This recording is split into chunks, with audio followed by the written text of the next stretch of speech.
নমস্কার বন্ধুরা, মায়ের রান্নাঘরে সবাইকে স্বাগত। আজকে নিয়ে চলে এসেছি আপনাদের জন্য আরেকটি রেসিপি। আজকের রেসিপিটি হলো ইলিশ মাছের মাথা দিয়ে কুমড়ো পুঁই শাকের তরকারি।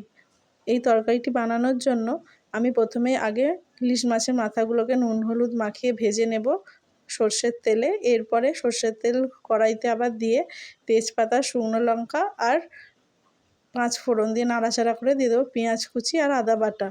দিয়ে একে একে সব গুঁড়ো মশলা দিয়ে দেবো, হলুদ গুঁড়ো, লঙ্কা গুঁড়ো, ধনে গুঁড়ো, জিরে গুঁড়ো দিয়ে যাতে বসে না যায় অল্প একটু নাড়াচাড়া করার পর জল দিয়ে বেশ কিছুক্ষণ সময় ধরে কষে দিয়ে দেবো কুমড়ো, আলু, পুঁই শাক দিয়ে ভালো করে নাড়াচাড়া করে মোটামুটি কষা হয়ে এলে দিয়ে দেবো পরিমাণ মতো জল দিয়ে চাপা দিয়ে দেবো। তারপরে আমার আনাজগুলো অর্ধেকটা সেদ্ধ হয়ে গেলে দিয়ে দেবো ইলিশ মাছের মাথাগুলো দিয়ে ওপর থেকে স্বাদ অনুযায়ী একটু চিনি দিয়ে দেবো।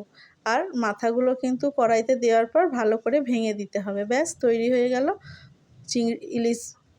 ইলিশ মাছের মাথা দিয়ে পুঁই কুমড়োর তরকারি। আপনারা বাড়িতে ঝটপট বানিয়ে ফেলুন আর আমাকে কমেন্টে জানান কেমন লাগলো। এইসব ঘরোয়া রান্নার ভিডিও পেতে মায়ের রান্নাঘর চ্যানেলটি অবশ্যই ফলো করে দেবেন। ভিডিও ভালো লেগে থাকলে লাইক শেয়ার করতে ভুলবেন না। আর যারা ইউটিউব থেকে দেখছেন প্লিজ সাবস্ক্রাইব করে দেবেন। ধন্যবাদ।